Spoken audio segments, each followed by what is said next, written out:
சிறுகடிக்க ஆசை சீரியல்ல அடுத்த வர எபிசோட்ல நம்ம விஜயா இருந்துட்டு சிந்தாமணிக்கிட்டேயும் ரோகிணிக்கிட்டேயும் கிறிஷ் நம்ம வீட்டில் இருக்கவே கூடாது, அதுக்கு ஏதாச்சும் ஒரு ஐடியா கொடுங்க அப்படின்னு சொல்லிட்டு கேட்கவும், சிந்தாமணி இருந்துட்டு அந்த பையனை அடித்து கொடுமை பண்ணுங்க, அதுக்கு அடுத்ததாக கையில் சூடு வைங்க அப்படின்ற மாதிரி சொல்கிறாங்க.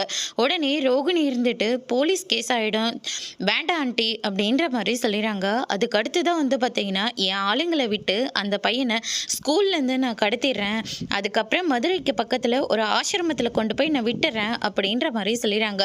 இந்த ஐடியா சூப்பராக இருக்குது அப்படின்னு சொல்லிட்டு விஜயா வந்து சொல்லிடுறாங்க.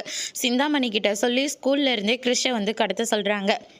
அதுக்கு அடுத்து தான் நம்ம ரோகிணி இருந்துட்டு மீனாவுக்கு ஃபோன் பண்ணி கிறிஷை வந்து கடத்த போகிறாங்களாம். சிந்தாமணி வந்து முன்னாடியே போய் அங்கே நிற்கிறாங்க. நீங்கள் எப்படியாவது போய் கிறிஷை கூட்டிகிட்டு வந்துடுங்க அப்படின்ற மாதிரி சொல்கிறாங்க.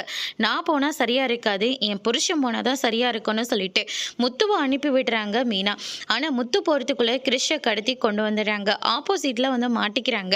அதனால் கிறிஷ் இருந்துட்டு முத்து அங்கிள் காப்பாற்றுங்க அப்படின்னு சொல்லிட்டு சத்தம் போடுவோம்.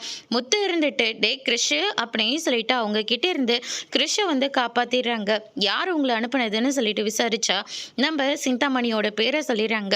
அண்ணாமலை கிட்ட நடந்த எல்லா விஷயத்தையும் வந்து சொல்லிடுறாங்க. அண்ணாமலை இதை கேட்டு ரொம்பவே ஷாக் ஆகுறாங்க.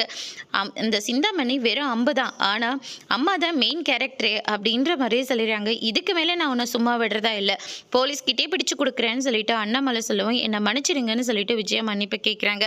அதோட முடிச்சிருக்கு.